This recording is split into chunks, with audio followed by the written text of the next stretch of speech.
ஹல்லேலூயா, ஹல்லேலூயா. தேவனுக்கு மகிமை உண்டாவதாக. இந்த நாளில் மீண்டும் ஒருமுறை உங்களோடு சேர்ந்து தேவனை மகிமைப்படுத்தும்படியும் பரிசுத்த ஆவியானவர் என்ன தர்றாரோ, ஆமா நாங்க என்ன செய்ய முடியும், அவர் என்ன தர்றாரோ அதை உங்களோடு பங்கு வைக்கும்படியும் தேவன் தந்த கிருபைக்காக நான் தேவனுக்கு துதி செலுத்துகிறேன். உங்கள் யாவருக்கும் இயேசு நாமத்தில் அன்பின் நல்வாழ்த்துக்கள். ஹல்லேலூயா.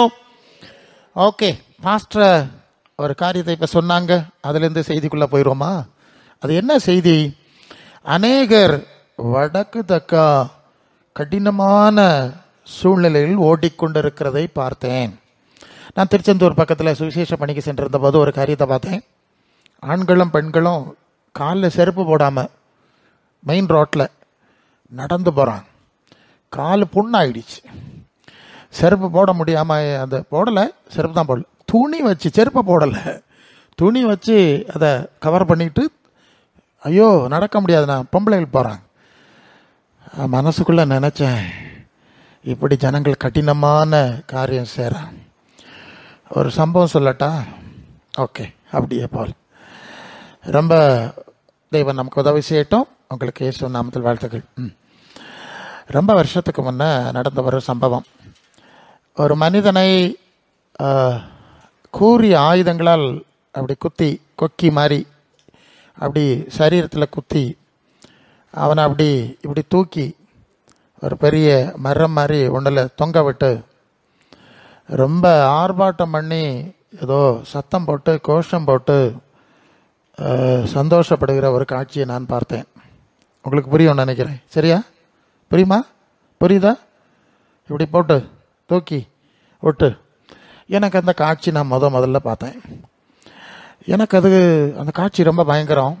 இது ஏன் இப்படி செய்கிறாங்க, இதுக்கு என்ன காரணம்னு எனக்கு வழங்கல, யார்கிட்டையும் கேட்கக்கூடிய சூழ்நிலை இல்லை. அவ்வளவு ஆக்ரோஷமாக உங்களுடைய செயல்பாடு வரித்தனமாக இருந்து நான் போயிட்டேன். வீட்டுக்கு போய் ஒரு 2 மாதம் கழிச்சிருக்கோன்னு நினைக்கிறேன். எங்கள் வீட்டுக்கு ஒரு மர வேலை செய்கிற ஒரு ஆசாரி வந்தார். எனக்கு கொஞ்சம் பழக்கம் உள்ளவர், என்னோட வயசில் சின்னவர். ஸோ அவர் அந்த மார்க்கத்தை சேர்ந்தவர். அந்த கடினமான ஒரு வழிபாடு சொன்னேன்ல, அந்த மார்க்கத்தை சார்ந்தவர். அப்போ இது அவரை கண்ட உடனே எனக்கு அந்த காரியம் மனசுக்குள்ளே ரொம்ப அழுத்தமாக இருந்ததுனால, சரி இது எதுக்கு செய்கிறாங்கன்னு நமக்கு தெரிஞ்சுக்குவோம்ல என்று சொல்லி அவரிடத்துல, தம்பி ஒரு காரியம் கேட்கணும், தப்பாக நினச்சிடக்கூடாது, நான் நிறைய விஷயம் படிக்க வேண்டியவன், அம்மா படிக்க விரும்புகிறவன், இப்படி ஒரு காரியத்தை பார்த்தேன், நீங்கள் எதுக்கு செய்கிறீங்க இப்படி ஒரு காரியம், உங்களுக்கு புரியுதில்ல விஷயம், இங்கே குத்தி இங்கே எடுப்பாங்க, ஓகே, அந்த கூர்மையான ஆயுதங்கள் எல்லாம் சொருகுவாங்க. ஸோ எதுக்கு செய்கிறீங்க நீங்கள் தம்பி, அதுக்கு அர்த்தத்தை எனக்கு சொல்லிக் கொடுங்க. நான் எல்லா வேதங்களும் எல்லா சாஸ்திரமும் படிச்சிருக்கேன், எல்லா வேதங்களும் படிச்சிருக்கேன். ஸோ இது ஒன்றும் எனக்கு புதுசாக இருக்குது, இது என்ன விஷயம்?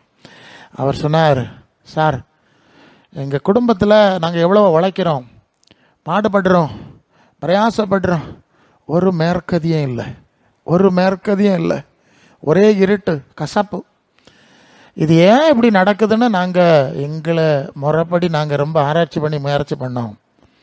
அப்போ ஒரு காரியத்தை கண்டுபிடிச்சோம். என்ன காரியம்னா, எங்கள் குடும்பங்களில் நிறைய சாபங்கள் நிற்குது. என்ன நிற்குது?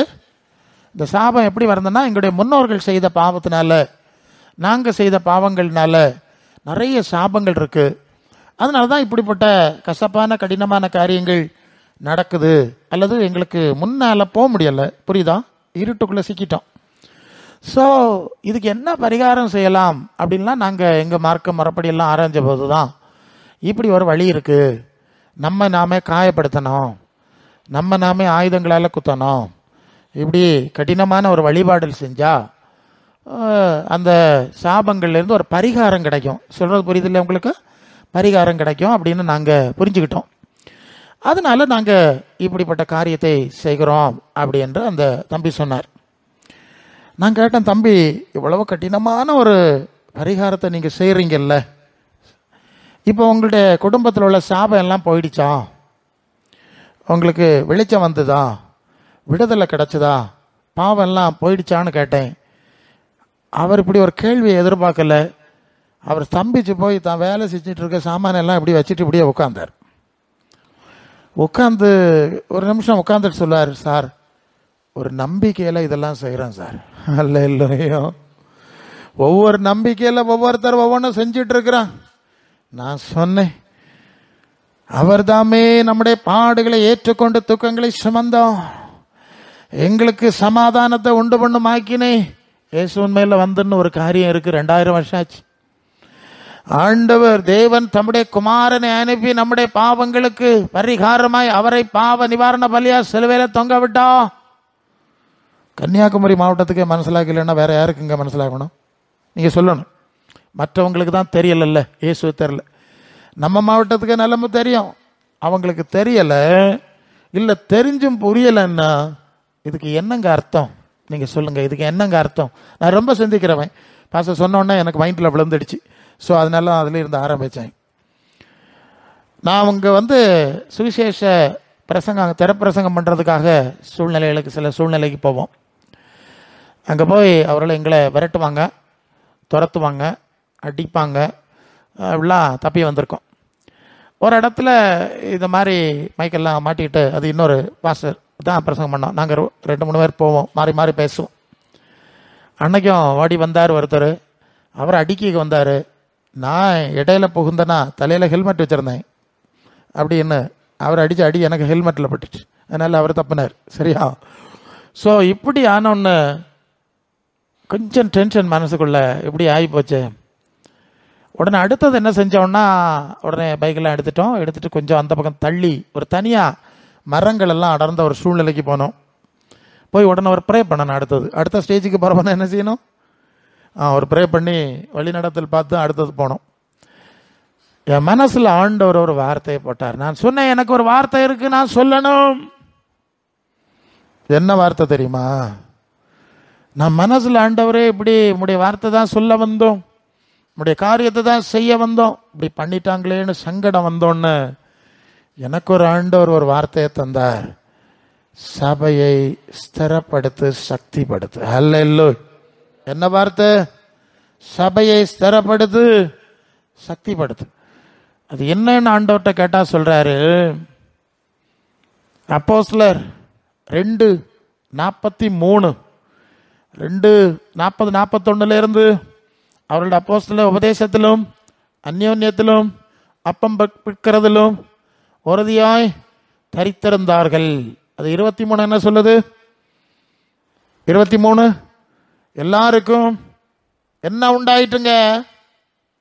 பயம் உண்டாயிட்டு. என்ன உண்டாயிட்டு? 2:43 எல்லாருக்கும் பயம் உண்டாயிற்று. இருக்கா பைபிள்ல? Come on read. ஏன் பயம் உண்டாயிற்று? வாசிங்க.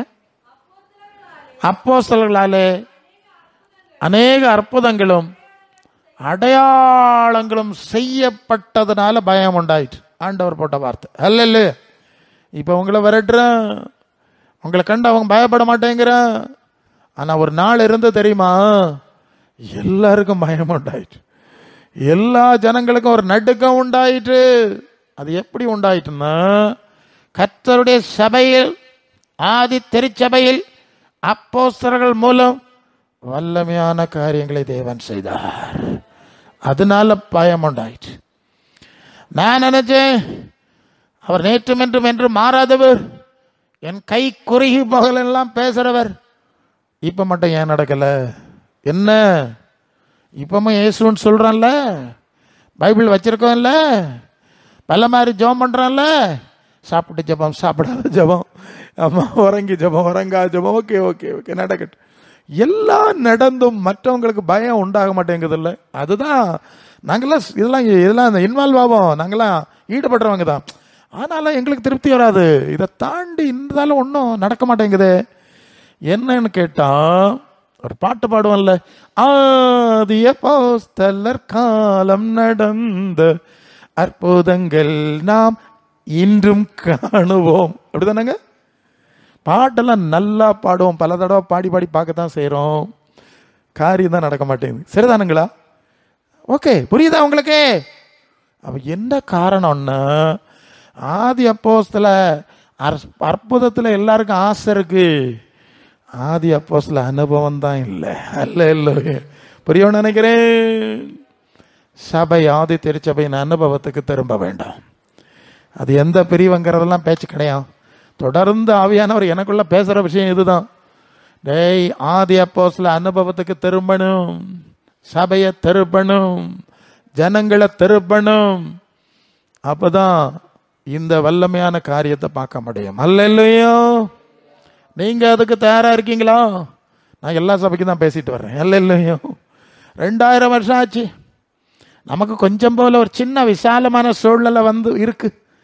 இந்த சூழ்நிலையில நாம, அது என்னது, எபேசியர் 6:10 என்னது, கர்த்தரிலும் அவருடைய சத்துவத்தின் வல்லமையிலும் பலப்படுங்க. கர்த்தரில் பலப்படுங்க. கர்த்தர்னா அது இயேசு குறிக்கிற வார்த்தை, குறியோஸ். இயேசுல பலப்பட்டா என்ன நடக்கும்? என்ன விசுவாசிக்கிறவன் என்னோட பெருசு செய்வான், நான் செஞ்சுதான் செய்வான், பெரிய காரியங்களை செய்வான்னு ஆண்டவர் சொன்னார். கர்த்தருக்குள்ள இருக்கிற வல்லமை. அப்போஸ்தலர் 10:38 தேவன் அவரை பரிசுத்த ஆவியினாலும் வல்லமையினாலும் நிரப்பினார். அப்படி தேவன் ஆவியாகிய தேவன் அவரோட கூட இருந்தார். அவர் பிசாசின் வல்லமையில் அகப்பட்ட யாவரையும் விடுதலை போன்றவராய் சுற்றி தெரிந்தார். சரிதானுங்களா?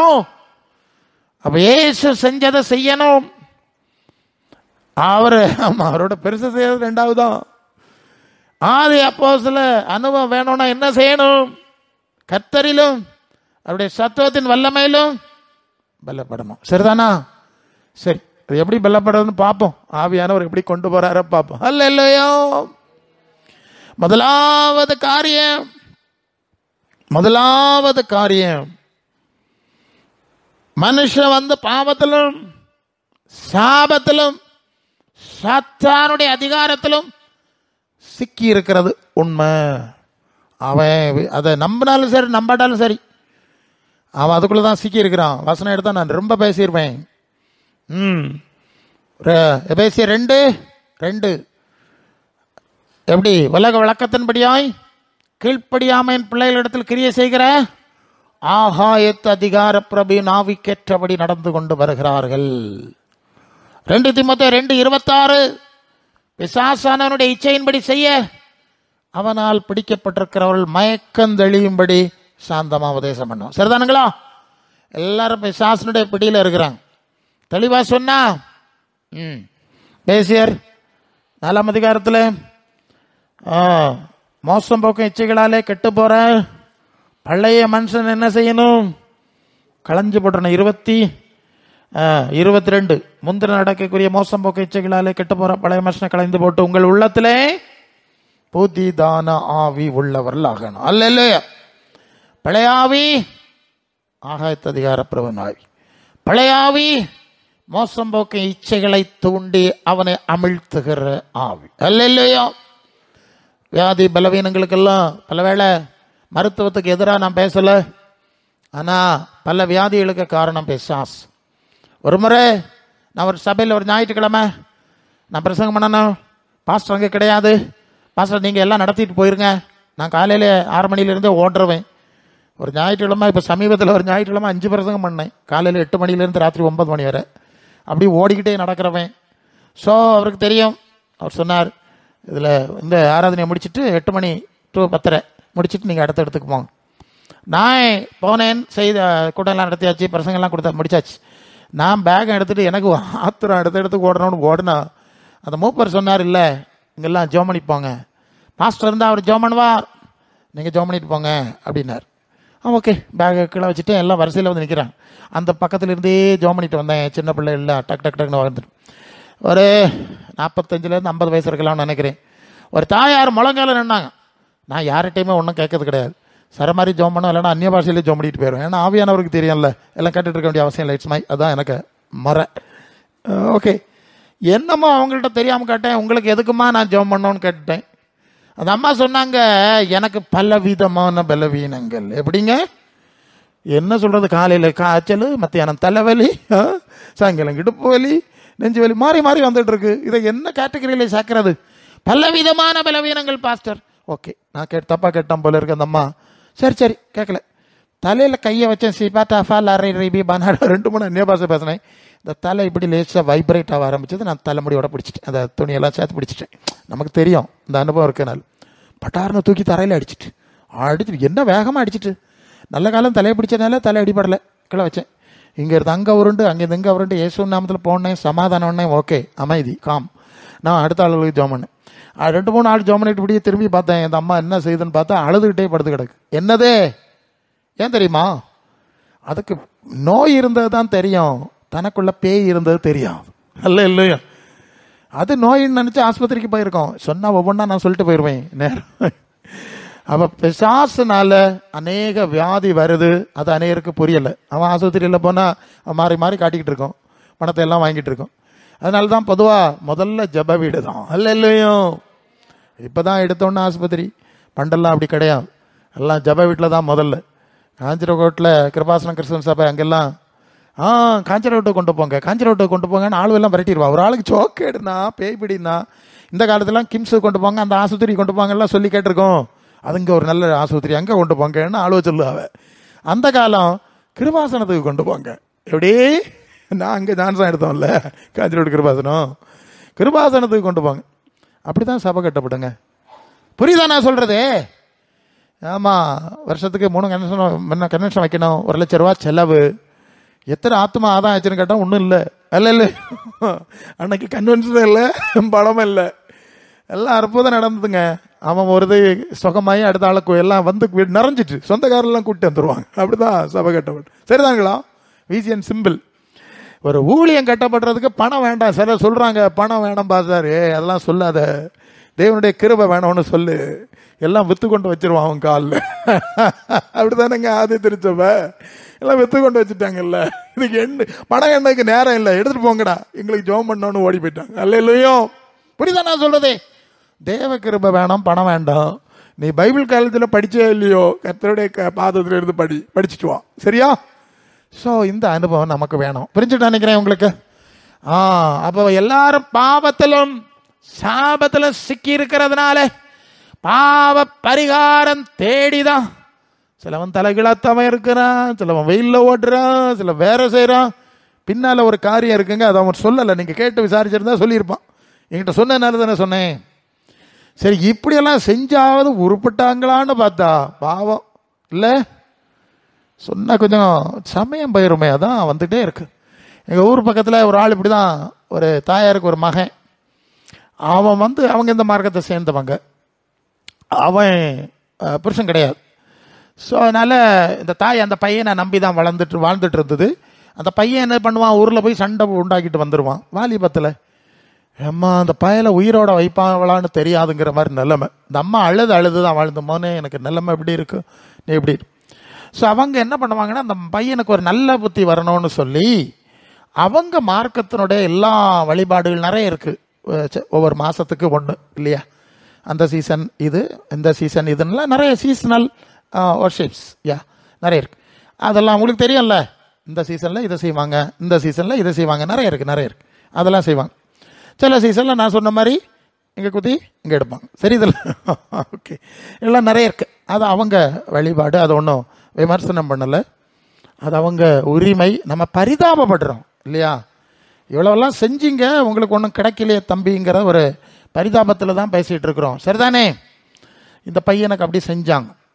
நான் அப்போ கொஞ்சம் சின்ன பையன், அவன் சீனியர். என்ன நடந்துன்னு கேட்டான், திடீர்னு ஒரு நாள் யாருக்கிட்டேயோ இந்த பையன் சண்டை பிடிச்சிருக்கான். சண்டை பிடிச்சிட்டு கோவத்தில் இந்த பவுனாசாரி அந்த அந்த பொண்ணு இருக்குல்ல, அதை ப்ராசஸ் பண்ணுறதுக்கு மயில் துத்தம்னு சொல்லுவாங்க. ஒன்று மயில் துத்தம்னு ஒரு காரியம் யூஸ் பண்ணுவாங்களாம். அது இங்கிலீஷில் சயனைடுன்னு சொல்லுவாங்கல்ல, ரொம்ப ரொம்ப பவர்ஃபுல் பாய்சன். அது ஏதோ ஒரு சயனைடாம். அதை வாங்கி சாப்பிட்டு செத்து போயிட்டான். புரியுதா உங்களுக்கு? நான் இது சின்னதில் பார்த்தது அப்புறம் தான் எனக்கு இதெல்லாம் ஞாபகம் வருது. ஒவ்வொருத்தரும் கடினமான காரியங்களை செஞ்சு என்ன விளைவு பாருங்க. அது நினைக்க கஷ்டம். அதனால தான் பேசுகிறோம். அவங்க பரிதாப நிலைமை. நம்ம சொன்னால் அதை புரிஞ்சுக்க போகிறாங்களா நமக்கு தெரில. ஸோ இப்படி இருளின் ஆதிக்கத்தில் இருக்கிறேன். இருளின் ஆதிக்கத்தில் இருக்கிறவர்களை விடுதலை பண்ணுறதுக்கு இந்த மாதிரி எந்த வழிபாடும் பயன்படாதுங்கிறது அவங்களுக்கு தெரியாது. அவங்க செய்கிறாங்க. அவங்க தே ஆர் ட்ரைங், அதுக்குள்ளே போகல. ஆனால் லேவியர் 17:11 சொல்லுகிறது, மாம்சத்தின் உயிர் இரத்தத்தில் இருக்கிறது. எங்க இருக்கு? மாம்சத்தின் உயிர் இரத்தத்தில் இருக்கிறது. அதை பாவ நிவர்த்திக்காக பலிபீடத்தின் மேல் நான் கட்டளையிட்டேன். ஆத்துமாக்களுக்கு பாவ நிவர்த்தி செய்யறது ரத்தமே. புரியுதுங்களா உங்களுக்கு? இயேசுவின் ரத்தம். அது எப்படி செய்வாங்கன்னா, பழைய காலத்தில் ஒரு ஆட்டை கொண்டு வருவாங்க, அதுக்கு மேலே அவங்க கையை வைப்பாங்க, தனக்கு பாவத்தை எல்லாம் அந்த விலங்குக்கு தலையில் சுமத்திடுவாங்க, அதை கொன்னுருவாங்க, ரத்தத்தை வடிச்சிருப்பாங்க, தோலை உரிச்சிருவாங்க. அந்த ரத்தத்தை எடுத்துகிட்டு போய் கொஞ்சம் போல் கிண்ணத்தில் எடுத்துகிட்டு போய் பரிசுத்த மகா பரிசுத்த ஸ்தலத்தில் போய் 7 தடவை அந்த திரைக்கு முன்னால் தெளிக்கணும். மிச்சம் இருக்கிற உடலை பள்ளி மேடையில் அக்கினியை போட்டு மொத்தமாக எரித்து சாம்பல் ஆக்கிடணும். சர்வ அங்க தகன பலி. அல்லேலூயா. இப்படி செஞ்சோம். நீ செஞ்ச பாவத்தை அந்த விலங்கு சுமந்து அது செத்து உனக்கு பரிகாரம் கிடைக்கிறதுங்கிறத அடிப்படை. இந்த அடிப்படையில் தான் அந்த ஆடு கோழி பலி கொடுக்குற பழக்கங்கள்லாம் உலகத்தில் இருக்குல்ல, எல்லாம் இதை சார்ந்து தான் வந்தது. இப்போ தேவன் தன்னுடைய ஒரே பேரான குமாரன இயேசுவை உலகத்துக்கு அனுப்பினார். அல்லேலூயா. அவர் சொல்வார், அநேகரை மீட்கும் பொருளாய் என் ஜீவனை கொடுக்க நான் வந்திருக்கிறேன். அல்லேலூயா. எல்லாருடைய பாவங்களை சுமக்கிற தேவாட்டுக்குட்டியாய் அவரை ஏற்படுத்தினார்னு உங்களுக்கு தெரியும், கேள்விப்பட்டிருக்கீங்கல்ல. அவர் தாமே பாடுகளை ஏற்றுக்கொண்டு துக்கம் சுமந்தார்லாம் ஏசாவில் சொல்லியிருக்கு. அதை அவரை பலியாக்கினார், இயேசுவை பலியாக்கினார். இயேசுவின் ரத்தம் நமக்கா சிந்தப்பட்டபடினால அந்த இயேசுவின் ரத்தம் தான் சகல பாவங்களை நீக்கி நம்மை சுத்தி இருக்கிறது என்று சொல்லி 1 யோவான் 1:7 நாம் படிக்கிறோம். அல்லேலூயா. ஒரே ஒரு வழி இருக்குது, பாவத்தின் விளைவை தடுத்து நிறுத்தக்கூடிய ஒரே ஒரு வழி இருக்குது. பாவத்துக்கு பரிகாரம் செய்கிற ஒரே வழி இயேசுவின் ரத்தம். உங்களுக்கு புரியும் சரிதானுங்களா? பிராக்டிக்கலாக பேசணும்ல, பிராக்டிக்கலாக பேசணும். ஒரு முறை ஒரு இடத்துல நாங்கள்லாம் சுவிசேஷ பணி போயிருந்தோம். நான், என் ஒய்ஃபு, நாங்கள் ஃபேமிலியாக போவோம். அப்போ ஸோ ஒரு தாய் மகளுமா 2 பேர் அங்கே வந்திருக்காங்க. அந்த மகளுக்கு ஒரு 23 வயசு இருக்கும். அந்த தாய் சொல்கிறாங்க, ஐயா, இந்த என் மக நல்லா பேசிகிட்டு இருந்தோம், திடீர்னு பேச முடியாமல் ஆயிடுச்சு. நாங்கள் என்னெல்லாமா செஞ்சு பார்த்தோம், ஒன்றும் சரி வரல. அவங்க கத்தோலிக்க மார்க்கத்தை சேர்ந்தவங்க. அவங்களுக்கு நிறைய பிதாவாகிய சர்வேஸ்வரன், குமாரனாகிய சர்வேஸ்வரன், தூய ஆவி சர்வேஸ்வரன், இறைவனின் தாய் சர்வேஸ்வரி, அப்புறம் புனிதர்கள் இல்லையா, நிறைய இருக்குது. ஏறக்குறைய ஒரு 33 கோடி இருக்கும்னு நினைக்கிறேன். தேவ தூதர்கள், வான தூதர்கள்லாம் நிறைய இருக்காங்க. அதுக்கு அவங்களுக்கு இருக்குது, வலது இடத்துலாம் சொல்கிறாங்க. ஆமாம், ஒவ்வொரு டைப்பில் இருக்கும். ஸோ இப்படிலாம் நிறைய இருக்குது. உங்களுக்கு தெரியும், இந்த பிள்ளைக்கு சுகம் வேணும். நல்லா பேசிக்கிட்டு இருந்த பிள்ளை, 23 வயசு, திடீர்னு பேசாமன்னா சாதாரண விஷயமா என்ன?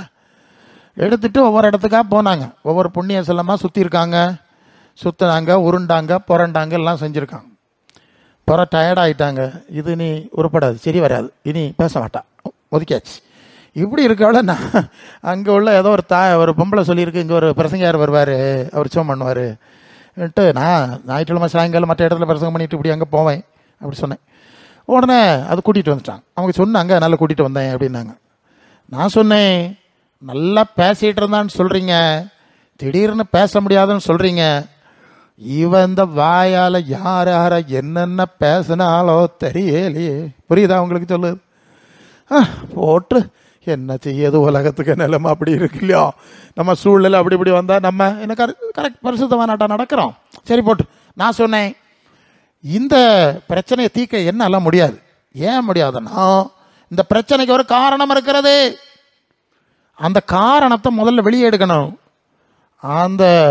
அதை எடுத்த பிறகுதான் இதை சரி பண்ண முடியும். அதை எடுக்கக்கூடிய அதிகாரம் எனக்கு கிடையாது. நல்லா கவனிக்கிறீங்களா? எனக்கு அதிகாரம் கிடையாது. அதுக்கு அதிகாரம் உள்ள ஒரே ஒருத்தர் இயேசு மாத்திரமே. ஏன்னா அவர் தாமே இவளுக்கு பாவத்தை சுமந்து தீர்க்கிற தேவ ஆட்டுக்குட்டியா இருக்கிறார். இதை நீ விசுவாசிக்கிறான்னு கேட்டேன். ஆமாண்ணா, கத்தோலிக்கம் தானே, அவங்களுக்கு ஈஸி தான். அப்புறம் என்னன்னா, நான் சொன்னேன், ஒரு சம்பவத்தை சொன்னேன். அது லூக்கா 5:24. இயேசு விட்ட ஒரு திமிர்வாதக்காரனை கூட்டிகிட்டு வந்தாங்க, தூக்கிட்டு வந்துட்டாங்க. ஸோ சொகத்துக்கு கூட்டிட்டு வந்துட்டாங்க. 4 காலில் அவனுக்கு நடக்க முடியாது, அவனை 4 பேர் தூக்கிட்டு வந்துட்டாங்க. ஸோ இங்கே கொண்டு இயேசு உன்னை போட்டாச்சு. போட்டோன்னே இயேசு சொல்றார், மகனே உன் பாவங்கள் உனக்கு மன்னிக்கப்பட்டது. அப்படிதானங்க சொன்னாரு. எல்லாரும் குசுகுசா பேசிக்கிறாங்க. பாவத்தை மன்னிக்கிறதுக்கு தெய்வத்துக்கு மட்டும்தான் அதிகாரம் உண்டு. இவனுக்கு யார் அதிகாரம் கொடுத்தது? ஏன் தானே, இவன் நம்ம யோசேப்பின் மோன் தானே. இவனுக்கு யார் பாவத்தை மன்னிக்க அதிகாரம் கொடுத்தது? அப்போ தங்களுக்குள்ள பேசிக்கிறாங்க. அப்ப இயேசு சொல்றார், பாவங்களை மன்னிக்க எனக்கு அதிகாரம் உண்டுன்னு நீங்க தெரியணும். உங்களுக்கு தெரியணும்ல, தெரியல இதுவரை, அதனால சொன்னீங்க பாவம் போட்டு. நம்ம தாங்க தெரிவிக்கணும் மற்றவங்களுக்கு. என்ன சொல்றீங்க? பாவத்தை மன்னிக்க இயேசுநாதருக்கு அதிகாரம் உண்டு நம்ம தெரிவிச்சாதானே தெரியும். சரி, அப்போ அப்படின்னு சொல்லிட்டு சொல்றார், மகனே எனக்கு பாவத்தை மன்னிக்கிற அதிகாரம் உண்டு தெரியும்னா உங்களுக்கு இதா தெரிஞ்சுக்குங்க. மகனே எழுதுவோம் வீட்டுக்கு போ அப்படின்னாரு. உடனே அவனே வாரி சுருட்டி படுக்கையெல்லாம் எடுத்து தலையில சுமந்துட்டு வீட்டுக்கு போயிட்டான். அல்லேலூயா. இந்த சம்பவத்தை நான் சொல்லிட்டு இருந்தேன்.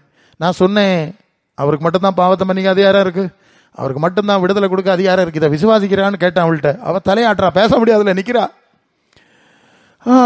இப்படி சொல்லிட்டு, நீ என்ன பாவம் செஞ்சேன்னு உனக்கு தான் தெரியும், உன் பாவத்தை நீ அறிக்கை பண்ணுவியா? ஆண்டவரே நான் தெரியாமல் செஞ்சுட்டேன், என்ன மன்னிக்கணும் கேட்பியா? கேட்பேன். அப்படி கேட்டா மட்டும் போதாது. கத்தோலிக்க சபைக்கு இயேசுநாதரே தெரியும், சிலுவை தெரியும், ரத்தம் எல்லாம் தெரியும். என்ன தெரியாது தெரியுமா? அது லூக்கா 24:47. மனம் திரும்புதலும் பாவ மன்னிப்பும் எருசலேம் தொடங்கி எல்லாம் பேசணும். மனம் திரும்புதல் தெரியாது. என்ன தெரியாது? பாவ மன்னிப்பு எடுக்கிறதுக்கெல்லாம் தெரியும். அதிலேயே கிடந்த மன்னி அதெல்லாம் இருக்கு கத்தோலிக்கத்தில். மனம் திரும்புதல் தெரியாது. நீ தீமை செய்யப்படாது, பாவம் செய்யப்படாது, இனி புது மனுஷனாக வாழணும்லாம் என்னதான் நிறைய இருக்குல்ல. அது நான்சனாலாம் சொன்னார்ல, எவ்வளோ நிறைய இருக்கு. இதெல்லாம் அவங்களுக்கு தெரியாது. அப்போ நான் சொன்னேன், இனி செய்யாமல் இருக்க பாப்பியா? மனத்திரும்ப இருக்கட்டும், இனி செய்ய மாட்டேன் ஆண்டவரே, நான் இனி மரியாதையை நடப்பேன். ஆமாம் ஆமாம் பார்ப்பேன். தலையாடுறா. நான் இப்படி சொல்லிட்டு இருக்கக்குள்ள அவள் முழங்கால நின்றுட்டா. எதுக்கு? ஜெபம் பண்ணு. நானும் எதிர்பார்க்கல, பேசிகிட்டே இருக்கிற முழங்கால நின்னா என்ன பண்ணுறது? தலையில் கையை வச்சேன். இயேசுவின் நாமத்தில் இவர் பாவங்கள் மன்னிக்கப்படுவதா, இயேசுவின் நாமத்தில் இந்த கட்டு அகன்று போவதா, இயேசுவின் நாமத்தில் சாத்தானுடைய அதிகாரங்கள் முறைக்கப்படுவதாக, ஜீசஸ் நேம் சொல்லி ஜபத்தை முடிக்கிறதுக்குள்ள அவள் பேசிட்டே எழும்பியாச்சு. புரியுதா நான் சொல்றது? உடனே நான் ஆமேன்னு சொல்லலை, அதுக்குள்ள படப்பட போடவே பேச்சு. அவ சொல்ல, என் பாட்டியை தாறுமாறா பேசி போட்டேன். அதுக்கப்புறம் தான் இப்படி எல்லாம் வந்தது. நீ என்னெல்லாம் பேசுனியோ, என்னெல்லாம் பேசிட்டு என்னெல்லாம் வாங்கி கட்டிட்டு வந்தியளோ. அல்லேலூயா. ஆமா, அப்ப இயேசுவின் ரத்தம் பாவங்களை மன்னிக்கிறது உண்மைதாங்க, கழுவி சுத்திகரிக்கிறது உண்மைதாங்க. ஆனா அதுக்கு ஒரு நிபந்தனை இருக்கு. மனம் திரும்பினாதான் பாவம் மன்னிக்கப்படும். அப்போஸ்தலர் 3:20 சொல்லுது, உன் பாவங்கள் நிவர்த்தி ஆகும் பொருட்டு நீ மனம் திரும்பி கொணப்படு. திருப்பியும் ரிப்பீட் பண்ணாத, செய்யா சரிதானா? அதனால சிலுவை ரத்தம்ங்கிறதெல்லாம் பயன்படாம போறதுக்கு காரணம் மனம் திரும்புதல் இல்லாததுதான். மனம் திரும்புதலும் பாவ மன்னிப்பும் இதான். சாபம் போறதுக்கு, சாத்தானுடைய அதிகாரத்திலிருந்து விடுதலை அடைவதற்கு முன்னாம்படி. எப்படி பிரசங்க யாரே மனம் திரும்புதல்னு கேட்குறீங்க? கேட்பீங்க, நான் சொல்லணும்ல. ரோமர் 2:14 சொல்லுகிறது, நியாய பிரமாணம் இல்லாத பிரஜாதியார் சுவாபமாய் நியாய பிரமாணத்தின்படி செய்கிற போது நியாய பிரமாணம் இல்லாதவர்கள் தங்களுக்கு தாங்களே நியாய பிரமாணமாய் இருக்கிறார்கள். தங்களுடைய மனசாட்சியும் கூட சாட்சியிடுகிறதுனாலும் குற்றமுண்டு குற்றமில்லை என்று அவருடைய சிந்தனைகள் ஒன்றை ஒன்று தீர்க்கிறதுனாலும் நியாய பிரமாணத்துக்கு ஏற்ற கிரியை தங்கள் இருதயங்களில் எழுதியிருக்கிறது என்று காண்பிக்கிறார்கள். அல்லேலூயா. என்ன புரிஞ்சுங்க? நீங்க தான் சொல்றீங்கல்ல, என்னக்கா ஒரு மனசாட்சி இல்லாம பேசுறீங்களே, ஒரு மனசாட்சி இல்லாம நடக்கிறீங்களே. நமக்கு இருக்கா மனசாட்சி? கேட்போம். அதான் முதலாவது மனசாட்சின்னு ஒன்று இருக்கு. அந்த மனசாட்சியிலே தேவன் நம்முடைய பிரமாணத்தை எழுதுகிறார். எங்க எழுதுறாரா? பழைய ஏற்பாட்டில் வேதம் எழுதி கொடுத்தார்.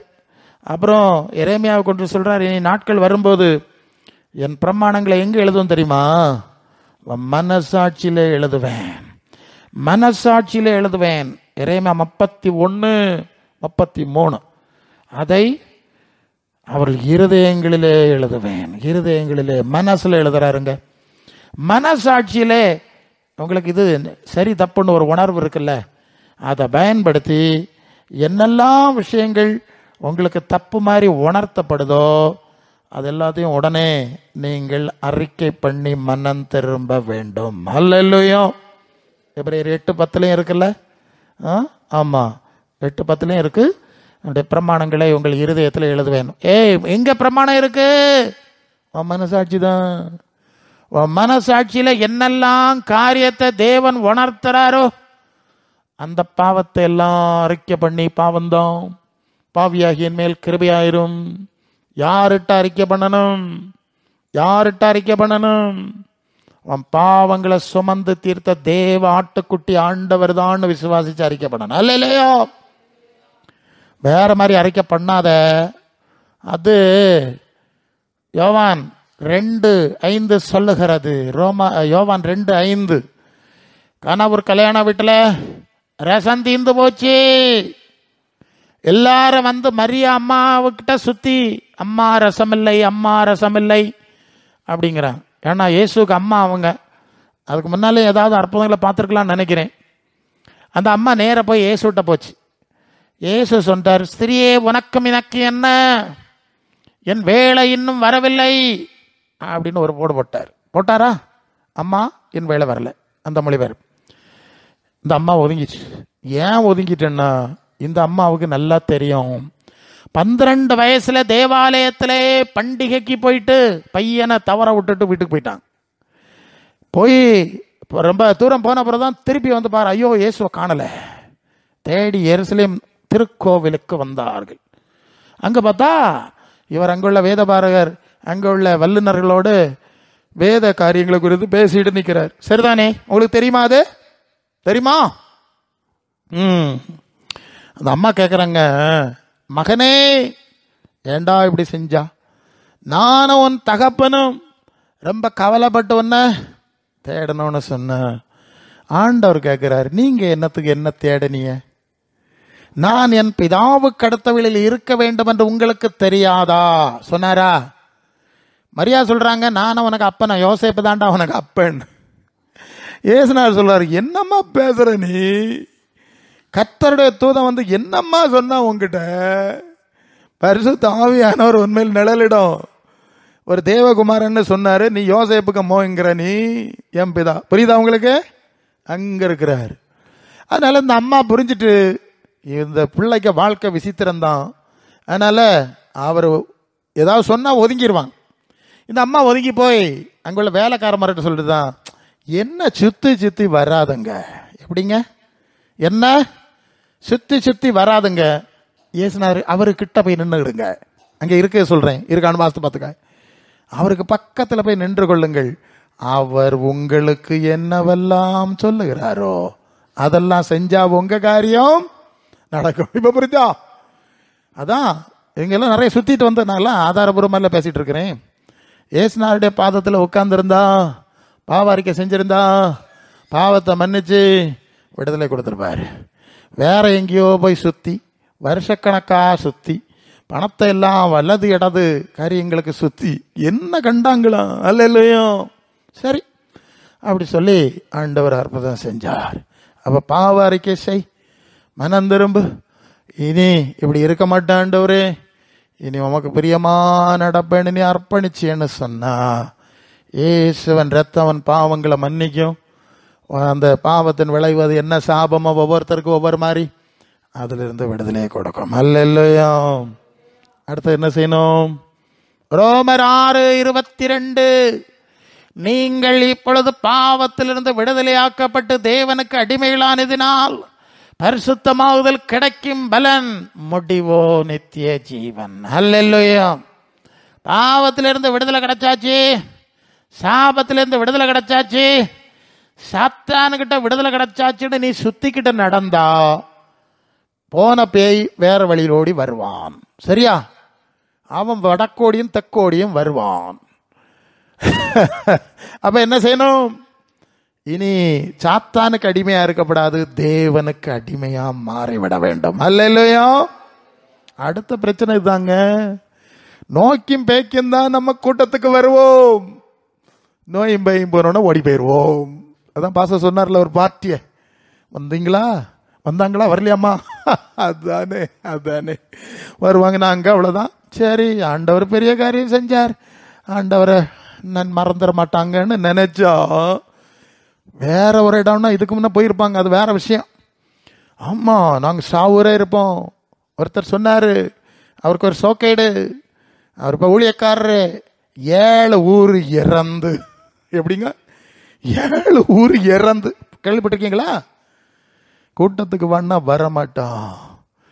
ஆண்டவர் உயிர் தந்தவர் சொன்னதை கேளுன்னா கேட்க மாட்டான். 7 ஊர் என்ன 70 ஊர் இறக்கிறதுக்கு நீ ரெடி. அல்லையோ அவர் சொன்னார். அவரு சொன்னேன், நான் நல்லா படித்தவன், எனக்கு காக்கா வலிப்பு வியாதி, பயங்கரமான வியாதி, உள்ள பணம் எல்லாம் செலவாக்கி ஒன்றும் ஆகலை. எங்கள் அம்மா கத்தோலிக்க பழக்கம் உள்ளவங்க, அவங்க இங்கே இல்லாமல் நேர்ந்து அந்த கோயிலுக்கு நேர்ந்து 7 ஊர் இறப்பேன்னு சொல்லி என்ன பிச்சை எடுக்க கூட்டிகிட்டு போகிறாங்க. அவர் சொல்கிறாரு, என்னம்மா இப்படி சேர? இவருக்கு புரியல, என்னம்மா இப்படி சேர, கேவலமாக இருக்கு. ஒருத்தன் ஒரு மாதிரி இருக்கான், நம்ம இவ்வளோ வசதியாக இருந்துட்டு இருக்கோம், இவ்வளோ வசதியாக இருக்குன்னா பிச்சைக்காரனாத்து கூட்டிகிட்டு நடக்கிறேன்னு கேட்டால், என்ன மக்களே உனக்கு சோக்கேட் இப்படி ஆகிப்போச்சு, என்ன செய்கிறது, வேற வழி இல்லை, எனக்கும் சங்கடம் தான். 7 ஊர் இழந்தோம், ஒரு காரியம் நடக்கல. அப்படி ஆண்டவர் அவருக்கு அற்புதம் செஞ்சாரு, ஊழியம் செஞ்சுட்டு இருக்காரு. அல்லேலூயா. சரியா? அது சொல்ல நேரம் போயிடும். அப்போ ஆண்டவர் ஒரு காரியம் செஞ்சா எவ்வளவு நன்றியா இருக்கணும் பாருங்க. மாமா, நாங்கள் கிம்ஸ் ஆஸ்பத்திரியில் போனால் அவர் சோக்கெட் வந்து 5 லட்சம் கட்டு வச்சாதான் நான் தொடுவேன்மா. இவன் கட்டி வச்சுட்டு கையெழுத்து வாங்குவான், செத்து போனால் எங்களுக்கு பொறுப்பு இல்லைன்னு கையெழுத்து வேற வாங்கிடுவான். 5 லட்சம் வாங்கியாச்சு, கையெழுத்து வாங்கியாச்சு, பார்சல் பண்ணி பின்வாசலோடி அனுப்பி விட்டுருவான். இல்லை, அல்லது நல்ல பணம் எல்லாம் வாங்கி இல்லை போல, ஆமாம், ஒரு பெட்டி நிறைய மாத்திரையும் கொடுத்து விட்டா நல்ல டாக்டர், நல்ல ஆஸ்பத்திரி. ஊழியக்காரன் வந்து ஜெபம் பண்ணி 5 நிமிஷத்தில் குணம் ஆச்சுன்னா உனக்கு அது பெருசாக தெரியாது இல்லையா? ஒன்னே 6 மாதம் போட்டு இழக்கணும். அதானே சில இடத்துல இப்படியெல்லாம் நடக்கு. நாங்கள் பார்ப்போம் ஊழியத்தில், ஏன் ஆண்டவரே இல்லை, 6 மாதம் கூட்டத்துக்கு வரட்டு, முதல்ல ஆத்மாவில் குணப்படட்டு, அடுத்தது சரீரத்தில் குணமாக்கலாம். நாங்கள் சொன்னாலும் ஆண்டவர் கேட்குதுல, இல்லை நிச்சயமா என்ன தெரியும், கூட்டத்துக்கு வர சொல்லு, மரியாதை ஒழுங்கா வர சொல்லு, எல்லாம் பார்த்தான் செய்வேன். இது ஆஸ்பத்திரி கிடையாது. அப்போ என்ன செய்யணும்? பரலோக தேவனுக்கு நீ அடிமை ஆகணும், பரலோக தேவனுடைய சித்தம் செய்ய நிலைக்குள்ள வரணும், பழைய மனுஷனை அடக்கம் பண்ணணும். என்னது? பழைய மனுஷனை அடக்கம் பண்ணணும், பழைய மனுஷனை கொண்டு தெரியக்கூடாது. நான் வர்றதே சொல்றேன், ஏன் வர்றேன்னு தெரில. ஓகே, அது ஒரு அவர் ஊழியக்காரர் பிற ஆயிட்டாரு. முதலாவது அவர் பேச்சுப்பாறைக்கு மேலே அந்த காணி மக்கள் சேர்ந்தவர். அவர் என்னாச்சு, அந்த மார்க்கத்தில் இருந்தார். அவருக்கு அப்பாவுக்கு ஒரு சோக்கேட் வந்து ஒரு ஜப வீட்டுக்கு போனாங்க. அங்கே போய் ஆண்டவர் அற்புதம் செஞ்சோடனே இவங்க ஆண்டவர் அந்த சேவிக்கிற கிறிஸ்தவ சூழ்நிலை போயிட்டான். ரொம்ப வருஷம் ஆச்சு, இவர் வளர்ந்துட்டார். இவர் வளர்ந்து இவரையும் ஊழியக்காரனுக்கு ஒப்பு கொடுத்துருக்காங்க. ஊழியத்துக்கு வந்தாச்சு. ஊழியத்துக்கு வந்து திருமணம் பண்ணார். மனைவி டெலிவரிக்காக வந்து அப்போ கோட்டாரில் ஆஸ்பத்திரியில் வச்சிருக்க வேலை டாக்டர்ஸ் சொல்கிறாங்களா சிக்கலான சூழ்நிலை. இந்த அம்மா சொல்லுதான், நான் செத்து போவேன், நான் சொப்பனை எல்லாம் கண்டேன், ஆண்டவர் பேசியாச்சு, ஆண்டவர் பேசினார், அது நினச்சிக்கிட்டு சொப்பனை எல்லாம் ஆண்டவராக பேசுகிறாரு, பேசப்படாதான் என்ன எல்லாம் தெரியல, நீங்கள் இன்னொரு கல்யாணம் பண்ணி நீங்கள் சந்தோஷமாக இருக்கணும், எனக்கு நிலைமை அவ்வளோதான் இன்னும் படுக்கையில் கிடந்துட்டு சொல்லுதான். ரொம்ப பயங்கரமான ஒரு இருளான நிலை. இவர் ஊழியக்காரர் ஒன்றுமே புரியலை, ஜோம் பண்ணி பார்த்தாரு, ஒன்றும் அப்படி இருக்கு. இப்படி இருக்கும்போது இவர் என்ன செஞ்சாராம், அந்த ஆஸ்பத்திரியிலேருந்து வீட்டுக்கு போகிறதுக்காக வேண்டி நாகர்கோயிலேருந்து அங்கே பேச்சுவார்த்தை தாண்டி போயிட்டு வீட்டில் போனோடனே சொந்தக்காரங்க கேட்டாங்களாம், பிள்ளை மனைவிக்கு எப்படி இருக்குன்னு கேட்டா, நான் செத்து போவேன், நீங்கள் வேற கல்யாணம் பண்ணி நல்லா இருங்கன்னு அது சொல்லிட்டு இருக்குன்னு. அம்மா, இது ரொம்ப சங்கடம்.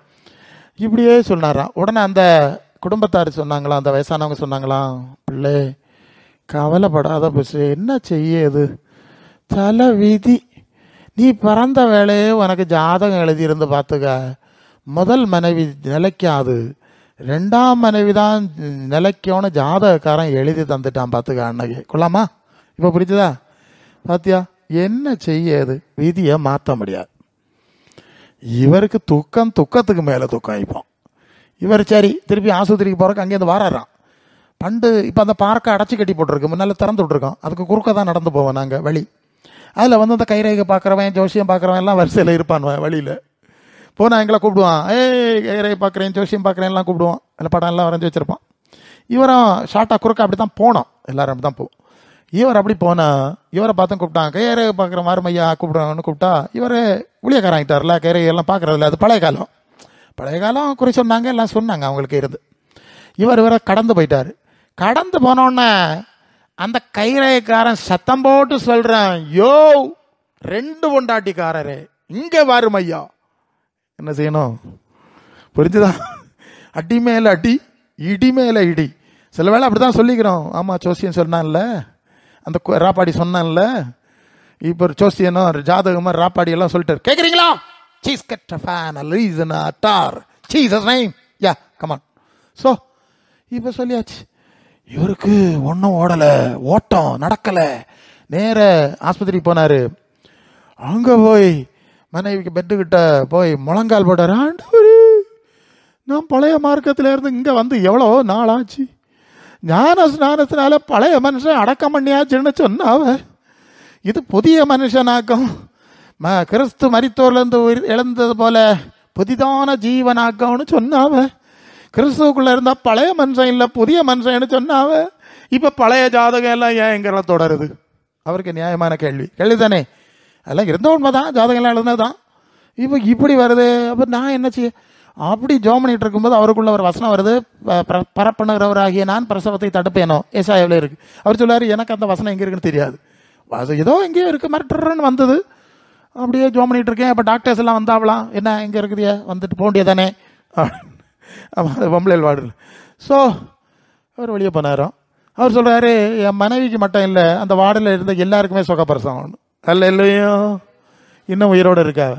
ஏய், அப்போ ஞான ஸ்நானம்னா உன் ஜாதகத்தை மாத்திர விஷயமாக அல்ல இல்லையோ.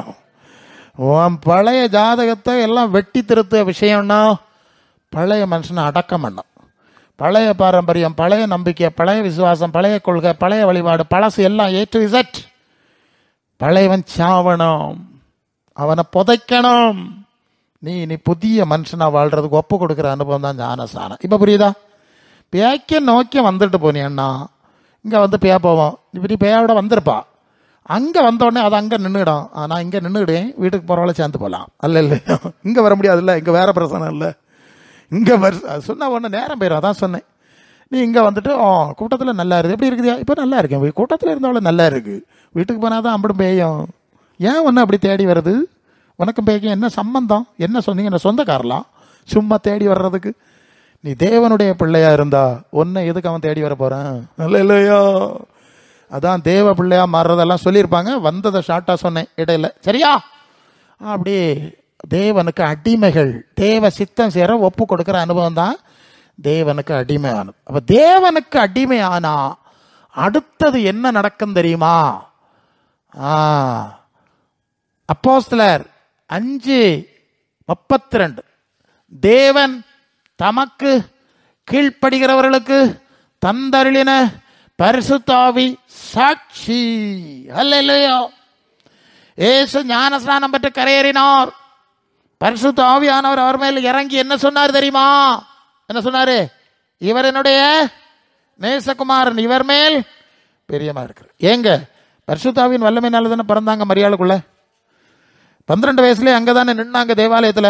அதுவரை தேவ குமாரன் இல்லையா? அவர் ஒரு மாதிரியை காண்பிக்கிறார். அல்ல இல்லையா? இப்ப தேவ ஆவியானவர் இறங்கி என் பிள்ளையா எடுத்துக்கிட்டேன்னு சாட்சி கொடுக்கிறார். அல்ல இல்லையோ? ஆமா, தேவ ஆவியினால சாட்சி பெறுகிற ஒரு அனுபவம் இருக்கிறது. புரியுதா? பரலோகத்தின் தேவன் யோவான் 4:24 சொல்லுற தேவன் ஆவியா இருக்கிறார். தேவன் எப்படி இருக்கிறாருங்க? ஆவியா இருக்கிற தேவன். இயேசுக்குள்ள வந்து வாசம் பண்ணது மாதிரி இந்த இயேசுவை விசுவாசித்து ஏற்றுக்கொண்டு அவருடைய சீஷத்துவம். நீங்கள் மத்தேயு 28 கடைசி 2 வசனத்தில் நீங்கள் புறப்பட்டு போய் சகல ஜாதியையும் சீஷராக்கி ஞானஸ்நானம் கொடுங்கன்னு சொல்லியிருக்குல்ல. ஞானஸ்நானம் நிறைய இருக்குங்க, முக்குவதற்கு தெளிப்பதற்கு நிறைய இருக்கு. நீங்க இயேசுக்கு சீஷராகிற ஞானஸ்நானம், அவரோடு இணைக்கப்படுற ஞானஸ்நானம், அது தனி இஷ்யூ. அப்படி இருந்தா அவங்க தான் தேவனுக்கு கீழ்ப்படுகிறவர்கள். அதான் தேவன் தமக்கு இயேசுவன் சீஷத்துவத்துக்கு கீழ்ப்படுகிறவர்களுக்கு தம்முடைய ஆவியை கொடுக்கிறார். என்ன ஆவியை கொடுக்கிறாருங்க? தேவன் தம்முடைய, கவனிக்கிறீங்களா? 1 கொரிந்தியர் 3:16 3:16 நாம் தேவனுடைய ஆலயமாக இருக்கிறோம் என்றும் தேவனுடைய ஆவி நம்மில் வாசமாக இருக்கிறது என்றும் அறியாதிருக்கிறீர்களா? கவனிக்கிறீங்களா? இப்ப என்ன ஆவி வந்தது? பரலோக தேவ ஆவி வந்து உனக்குள்ள குடியிருக்கணும். இப்ப புரிஞ்சா?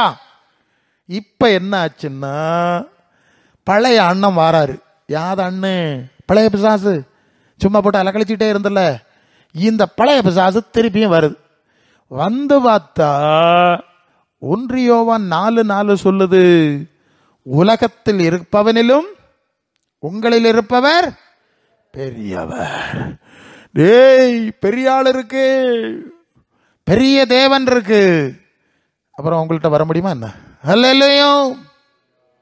முதலாவது ரத்தத்தினால விடுதலை, 2வது தேவ சித்தத்துக்கு அர்ப்பணிச்சதுனால விடுதலை, 3வது தேவன் தம்முடைய ஆவியை தந்து ஒன்ன தேவ பிள்ளைங்கிற அங்கீகாரம் தந்தார். பத்தியா பார்த்துக்க, லெவல் பார்த்துக்க. இதான் சபைங்கிறது.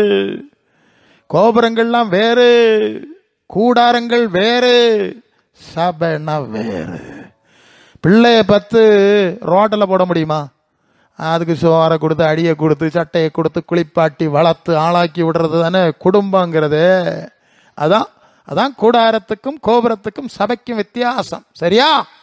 அதனால நீ பேக்க நோக்கி மட்டும் வந்துக்கிட்டு போனியன்னா போனவே திருப்பி வரும், போன காரியங்கள் வரும். அப்போ தேவ பிள்ளையா மாறு, தேவ சித்தம் செய். நான் சொல்றது உங்களுக்கு புரியுதா? பரலோக தேவனுடைய சித்தம் செஞ்சா அவர் உங்களுக்கு தொடர்ந்து உதவி செய்வார். பரலோக தேவனுடைய சித்தம் செய்ய மாட்டேன், நான் பழைய காலத்தை மாதிரி சாத்தான் சித்தம் செய்வேன், உலக சித்தம் செய்வேன், குடும்பக்காரனுடைய சித்தம் செய்வேன்னா அப்படியே போயிரு. அல்ல இல்லையா? எனக்கு சித்தம் செய்யாத ஆளுக்கு நான் என்னத்துக்கு நன்மை செய்யணும்? சரிதானுங்களா? புரியல உங்களுக்கு? இது இன்னொரு பிரச்சனை சொல்லணும். மற்ற இடங்கள் எல்லாம் போனா அது நீ கள்ள குடிச்சிட்டு இங்க வரப்படாது, நீ பாவம் செஞ்சுட்டு இங்க வரப்படாதுன்னு இந்த மாதிரி நிறைய இடம் சுத்துது இல்லை? ஏதாவது கேட்டதா? மிக்கேல் அது இது கேட்டார் ராகம், நீ பாவம் செஞ்சுட்டு இங்க வரப்படாதுன்னு. இல்லை வேற யாராவது கேட்டா? அதெல்லாம் கேட்கல, சும்மா வந்து சுத்திட்டு போ, நான் தருவேன். இதுதான் மற்ற வழிபாடு. இது இன்னொரு இஷ்யூ. ஆண்டவர்கிட்ட வந்தா முதல்ல வந்த பாவியா வந்த, நான் மன்னிச்சு உனக்கு சுகம் தந்தேன், இனி என்னைக்கும் கள்ளமாரம் கள்ளியலாட்டம் இருப்பேன், நீர் தந்துக்கிட்டே இருக்கணும்னா எங்க ஓடி தரது? அல்ல இல்லையா? நீங்க குடிப்பீங்களா? சொல்லுங்க. நம்ம பிள்ளைகள் சொல்வழி இல்லைன்னா போல ஒரு வார்த்தை சொல்வழி கிடையாது. எனக்கு செல்ஃபோன் வாங்கணுமா? செல்ஃபோன் சொல்லுதீங்களா? அவரும் அப்படித்தான் சொல்லுவார். அப்போ தேவ சித்தத்துக்கு என்ன செய்யணும்? அர்ப்பணிக்கணும். இல்லைன்னா சில வேளை கிடைக்கும் பாருங்க. மத்தேயு 15:26 ஒரு பொம்பளை இயேசுட்ட வர்றா, பிள்ளைக்கு பேபடின்னு வந்தா, அவர் திரும்பியே பார்க்கல. பார்த்துடுங்க, கொஞ்சம் நேரமாக நடந்திருக்கா, காலையிலேருந்தே நடந்திருக்கா, எவ்வளோ நேரம் ஆச்சுன்னு தெரியாது. அவர் திரும்பியே பார்க்கலையே. சீடர்கள் சொல்லுறாவ, இவ காலையிலேருந்தே வெயிலில் நமக்கு பின்னால் அலையா இல்லையா, இவளுக்கு பிரச்சனையை தீர்த்து அனுப்பப்படாதா? புரியுதா நான் சொல்லுது? கொஞ்சம் 2-3 வாரமாக கூட்டத்துக்கு வாராவ இல்லையா ஆண்டவரே, இவங்களுக்கு பிரச்சனையை தீர்த்து அனுப்பிடப்படாதான்னு யார் கேட்குது? சீசர்கள் கேட்காவ. கேட்டோன்னே இயேசு சொன்ன வார்த்தை அங்கே இருக்கு, மத்தேயு 15:26, பிள்ளைகளின் அப்பத்தை எடுத்து நாய்க்குட்டிகளுக்கு போடுகிறது நல்லதில்லை. நான் சொல்லல, கோபப்படுறாதுங்க. பிள்ளைகளுக்கு வச்சிருக்கிறத எடுத்து நாய்க்கு போட முடியும் அப்படின்னு சொல்லிட்டார். நீங்கன்னா உங்களுக்கு ரோஷம் எவ்வளோன்னு தெரியலை. ஆனால் அந்த பொம்பளை பார்த்தது கொஞ்சம் வரியமா உள்ள இடம் எல்லாம் சுற்றி அலைஞ்சாச்சு. இனிப்போ அவர் நாயின்னு சொல்லி போட்டாருன்னு சொல்லி ஓடி போய் இனி என்ன தேவைப்படும், எங்கே போகிறது? நம்பர் 1. 2வது காரியம், அவள் சொன்ன விஷயம் அங்கே இருக்குது. இது என்னுடைய யூகம், ஒரு பக்கம் அப்படியே இருக்கலாம். அங்கே ஒரு வசனம் இருக்குது, மெய்தான் ஆண்டவர். எப்படியா? நான் நாய் தான், நாயின்னு தானே கூப்பிடணும், நரின்னு தான் கூப்பிடணும். மெய்தான் ஆண்டவர் நீ சொல்லு, சரிதான், உள்ளதுதான் சொன்னீர், அதனால் நமக்கு டென்ஷன் இல்லை. சொல்லிட்டு சரி, இந்த பிள்ளைகளுக்கு ரொட்டி பிஸ்கட் எல்லாம் கொடுப்பிய, அதுவை தின்னுட்டு இருக்க வேலை 2-3 துண்டு கீழே விழாம் இல்லையா? கீழே ஒரு பூனையும் ஒரு நாயையும் கோழியும் இருக்கும், எடுத்து தின்ன இல்லையா? தின்னுமா? இது வேலையாது எனக்கு இந்த நாய்க்கு துண்டு தரப்படாதான்னு கேட்டான். கொள்ளாமா? ஆண்டவர், ஐயோ பரவாயில்ல, நீ உன் பாவத்தை ஒப்பு கொண்டாச்சு, அறிக்கை பண்ணாச்சு, தாழ்த்தியாச்சு, இல்லை நீ விரும்புகிறபடி உனக்கு ஆக கடவுள்னு சொன்னார். அப்போ இது போல நிறைய பேருக்கு கிடைக்கும், பார்த்துடுங்க. ஆனால் என்னைக்கும் கிடைக்காது. இல்லையா? என்னைக்கும் துண்டு கிடைக்கும்னு நீங்கள் நினச்சிடப்படாது. நீங்கள் தேவைப்புள்ள ஆயிரணும். தேவ பிள்ளை ஆனாதான் அடுத்த அனுபவங்களுக்குள்ள ஏசப்பா டேடின்னு கூப்பிட்டாலாம் எந்த முறையில் உனக்கு நான் டேடின்னு கேட்பாரு ப்ரோ. குலாமா, உனக்கு எந்த முறையில் நான் டேடி? நீ தான் தெருவு வெளியே நிற்கிறாய், உள்ளே வா அப்படின்னு கூப்பிடுவார். அப்போ ஆண்டவர் தேவ சித்தம் செய்ய அர்ப்பணித்து விட வேண்டும். அவர் ஆவியினாலே நிரப்பி தேவ பிள்ளைகளுங்கிற அங்கீகாரத்தை நமக்கு தருவார். அல்லேலூயா. ரோமர் 8:14, எவர்கள் தேவனுடைய ஆவியினாலே நடத்தப்படுறார்களோ அவள் தான் தேவனுடைய பிள்ளைகள்னு சொல்லியிருக்கு. அப்போ பேக்கி ஆவியில் நடத்தப்பட்டா பேக்க பிள்ளை தான். இது என்ன சந்தேகம் இருக்கு? ஒருவருக்குள்ள என்ன ஆவி இருக்கோ அவங்க பிள்ளைகள். அப்போ நமக்கு தேவ ஆவியினுடைய அதிகாரம் வேணுமா, அங்கீகாரம் வேணுமா? சொல்லுங்க, உங்களுக்கு எப்படி தோணுது? இப்படியே பொழுதுபோக்கிட்டு போயிடலான்னு பார்த்தீங்களோ? அப்படிதான் பொழுதுபோக்கிட்டே போனோம். கவனிக்கலா? அந்த தொழுகை இந்த தொழுகை, அந்த மாதம் இந்த மாதம்னாலாம் அப்படியே பொழுதுபோக்கணும். செத்த பிறகு அவருக்கு சொர்க்கத்துக்கு சிலுவை கள்ளமாரம் கள்ளிகளும் பரலோகத்துக்கு போயிருக்கா அப்படின்னு ஒரு பிரசங்கம் பண்ணணும். அப்போ பரலோக ராஜ்யம்னா கள்ளமாருக்க கள்ளிகளுக்கு ராஜ்யம். அப்படியா? நீங்கள் என்னத்தை சொல்லுதியா? என்னத்தை சொல்லுதியா நீங்கள்? நீதிமான்கள் பிதாவின் ராஜ்யத்தில் பிரவேசிப்பாருன்னு சொல்லியிருக்கு, பரிசுத்தவான்கள் சொல்லியிருக்கு. பிறகு என்ன செய்யணும்? ஒரு பெரிய நோட்டீஸ் ஓட்டணும், விண்ணக வாழ்வின் 3ஆம் ஆண்டு. எப்படியா கேட்டீங்களா? விண்ணக வாழ்வின் 3ஆம் ஆண்டுன்னு ஓட்டணும். அதால் அங்கேருந்து ஃபோன் பண்ணி சொன்னாரோ 3 வருஷமாக நான் பரலோகத்தில் இருக்கேன்னு. உலகத்தில் இருக்க ஆளை விண்ணகத்தை பற்றி நினைக்கவே இல்லை, சிந்திக்கவே இல்லை, பேசவே இல்லை. பிறகு எப்படிடா விண்ணகத்துக்கு போகிறது? பிசாசுக சாமர்த்தியத்தை பாயிரம். வெளிப்படுத்தல் 12:9, உலகம் அனைத்து மோசம் போக்குற பிசாசு என்று சாத்தான் என்று சொல்லப்பட்ட பழைய பாம்பாய் எவ்வளோ தருவோம், எவ்வளவு ஏமாற்றி வச்சிருக்கான்னு பார்த்துக்க. இவையெல்லாம் விண்ணகத்துக்கு போகிறாங்களா? ஆளுவை நினைச்சிக்கிடுது. அது லூக்கா 16:19. 2 பேர் உலகத்தில் வாழ்ந்தார்கள், ஒருவன் ஐஸ்வர்யவான், ஒருவன் லாசர். 2 பேரும் உலகத்தில் வாழ்ந்த போது ஐஸ்வர்யவான் நினைச்சுக்கிட்டான் தேவன் என்னோட கூட இருக்கிறார். ஏன் நினைச்சுக்கிட்டான்னா, உபாகம் 28ஆம் அதிகாரம் முதல் 14 வசனத்தில் சொல்லியிருக்க ஆசீர்வாதம் எல்லாம் அவனுக்கு இருக்கு. அவன் பழைய ஏற்பாட்டு ஆளு. அப்போது கர்த்தர் ஒரு இடத்தில் பிரியமாக இருந்தால் நிறைய பணம் கொடுப்பார், இதெல்லாம் கொடுப்பாருன்னு அவன் நம்புகிறவன். எல்லாம் என்கிட்ட இருக்குது, அப்போ கர்த்தர் என்னோட கூட இருக்கார். ஆளுவ எப்படி தானே நினச்சிக்கிட்டு எனக்கு வேலை இருக்குது, எனக்கு கார் இருக்குது, எனக்கு வண்டி இருக்குது, எல்லாம் இருக்குது, அப்போ கடவுள் என்னோட கூட இருக்கார். இது ஒன்றும் இல்லாதவன்ட்ட இல்லை, இதாக ஆளுவ நினச்சிக்கிடுது. ஒரு லாசர்னு ஒருத்தன் கிடந்தான், ரோட்டில் கிடந்தான். அவனுக்கு பருக்கள் நிறைந்தவன். இவன் இந்த மாபாவி ஏதாவது துண்டு துணிக்க வெளியே எலும்பு வெளியே போடுவானான்னு காத்திருந்தான். உங்களுக்கு தெரியும் இல்லையா? வாசிரிக்கலா? நேரம் போயிட்டு 2 பேர். இப்போ 2 பேரும் கண்ணை மூடினாவ. ஒரே நாள் மூடினாவெல்லாம் நமக்கு தெரியாது. கண்ணை மூடு ஒரு நாள் உண்டு இல்லையா? இப்படியும் மூடினாவ. இப்போ கர்த்தர் என்னோட கூட இருக்காருன்னு நினைச்சிட்டு நடந்தவன் எங்கே இருக்கான்? பாதாளத்தில் இருக்கான். அவன் எதிர்பார்க்கவே இல்லை இங்கே வருவான்னு. விண்ணக வாழ்வுக்கு போகலான்னு நினச்ச ஆளாகும். குளமா சிலுவ கிளமாரி கல்வி எல்லாம் பரலோகத்துக்கு போகிற ஆளு எல்லாம் இப்படி ஆகும். ஸோ லாசரு ஆபிரகாம் பக்கத்தில் இருக்கிறான். தலைகளை இந்த உலகத்தில் நீங்கள் பார்க்க வாழ்க்கை வேறு, கண்ணை மூடின பிறகு நீங்கள் சந்திக்க போகிற சூழல் வேறு. அல்ல இல்லையா? மனசில் வச்சுக்கணும். இதுதான் முக்கியமான விஷயம். உலகத்தில் அப்படி கூடுதல் குறை இருக்கும், எங்களுக்கு அது பிரச்சனை இல்லை. கண்ணை மூடும்போது ஆண்டவர்கிட்ட இருக்கணும். ஸ்தேவானை கல்லறிஞ்சாங்க தெரியுமா உங்களுக்கு? பிரசங்கம் பண்ணிகிட்டு இருக்க வேளே கல்லறிஞ்சாங்க. அப்போ ஸ்தேவா என்ன சொன்னான்னு தெரியுமா? அதோ வானம் திறந்திருக்கிறது, தேவனுடைய மகிமையும் அவருடைய வலது பக்கத்தில் இயேசு நிற்கிறதையும் காண்கிறேன். அதா இங்கே கல்லறை நடக்கு, அங்கே பார்வை வேற, காட்சி வேற.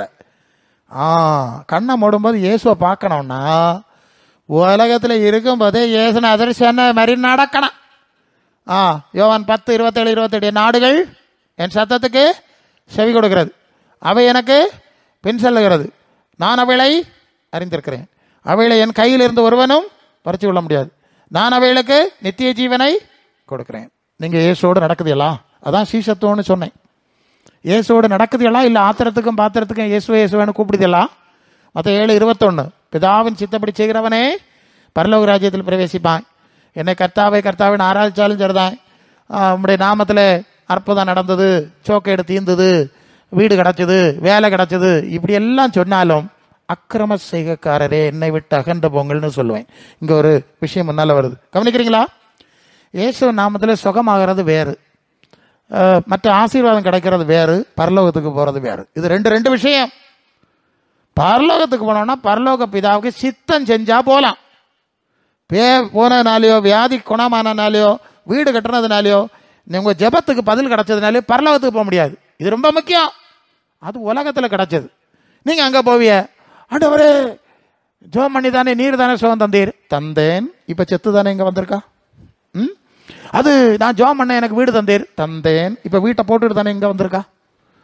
இங்க வர்றதுக்கு என்ன செஞ்சான்னு சொல்லு. புரியுதா? பரலோகம்னா வேற, பூலோகம்னா வேற. இது ரெண்டு விஷயமாக்கும். அது ரெண்டு தலைகளே இருக்கு.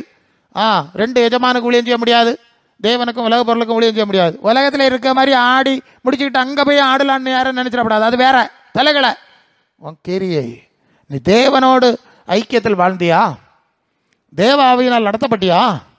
தேவ சித்தம் செஞ்சியா? தேவ சாயல் வந்ததா? தேவத்து குணம் வந்ததா? உனக்கு ஆத்மா என்ன லட்சணத்தில் இருக்கு?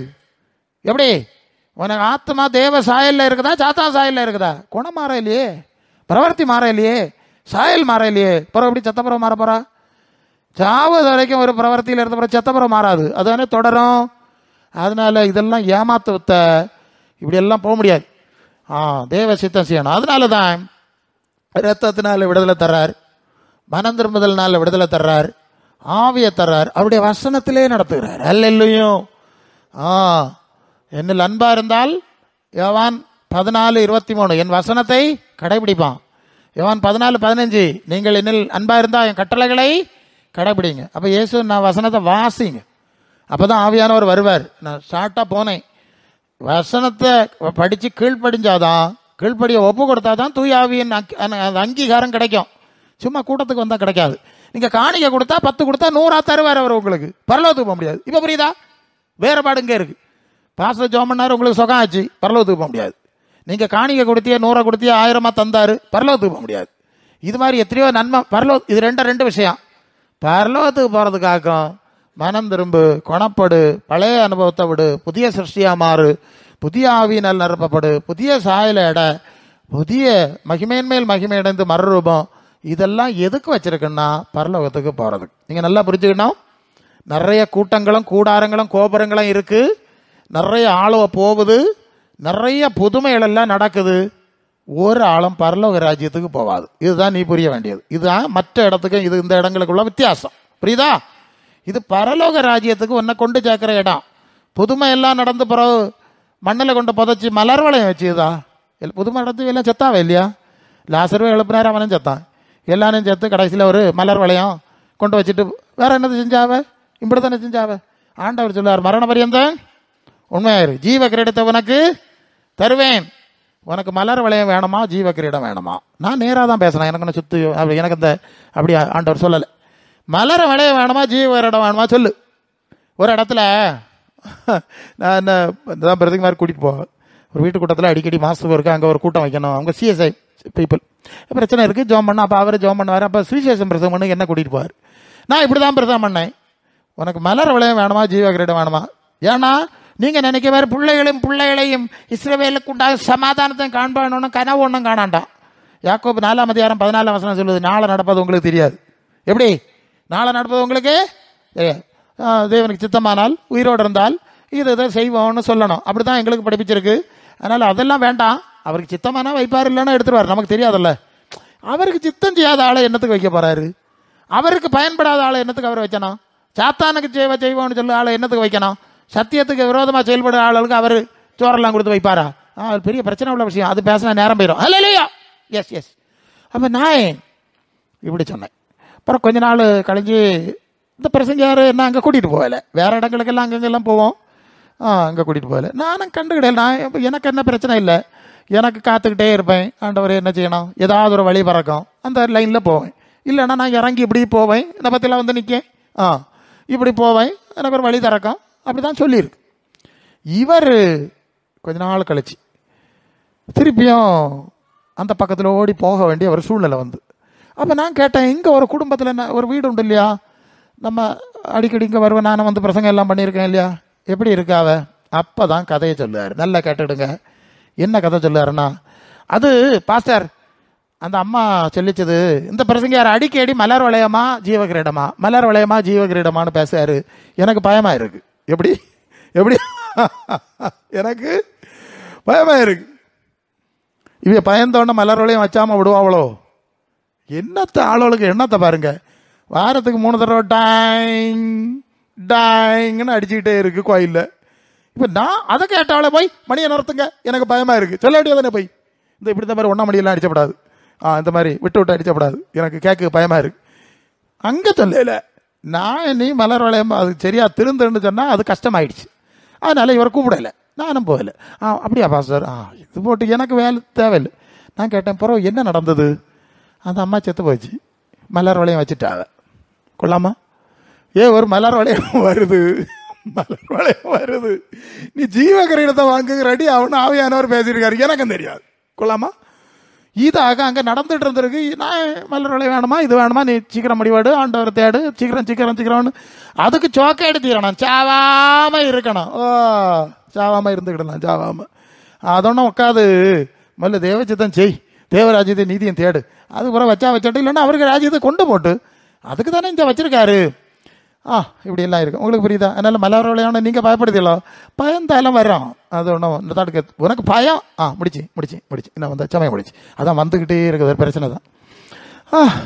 ஒரு இடத்துல நான் பிரசங்கம் பண்ணோம் ஒரு சபையில், எனக்கு ஒரு வார்த்தை தந்தார் பாருங்க. 2-3 நாளுக்கு முன்னால, மனுஷன் அதாவது தன் ஜீவனை ரட்சிக்க விரும்புகிறவன் அதை இழந்து போவான், தன் ஜீவனை என் சுவிசேஷத்தின் நிமித்தம் இழந்து போறவன் அதை ரட்சித்துக் கொள்வான். மார்க் 8:35, 36, 37 வசனத்தில் இருக்கு. மனுஷன் உலகம் போது ஆதாயப்படுத்தினாலும் ஆத்மா நஷ்டப்படுத்தினா அவனுக்கு என்ன லாபம்?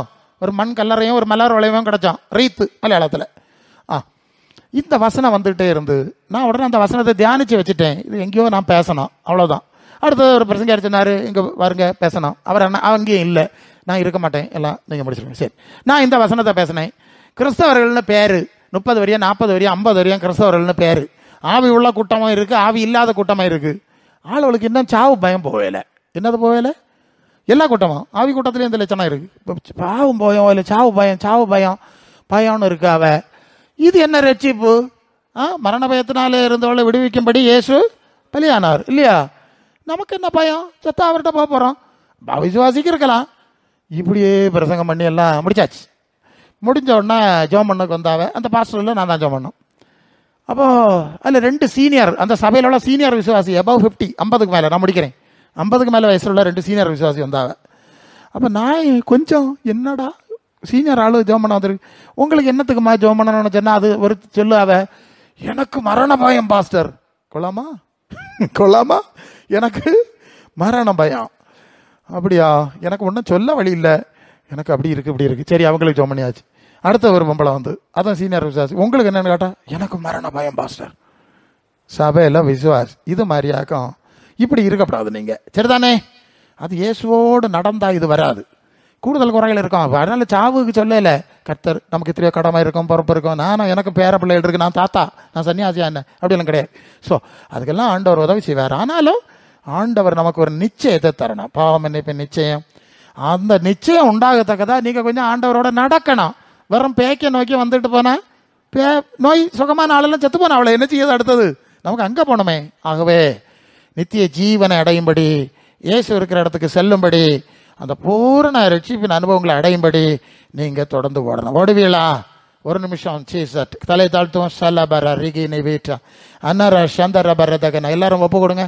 ஓகே, நான் ஷர்ட்டால இடையில கொஞ்சம் விட்டு விட்டு போலான்னு நேரம் இல்லை.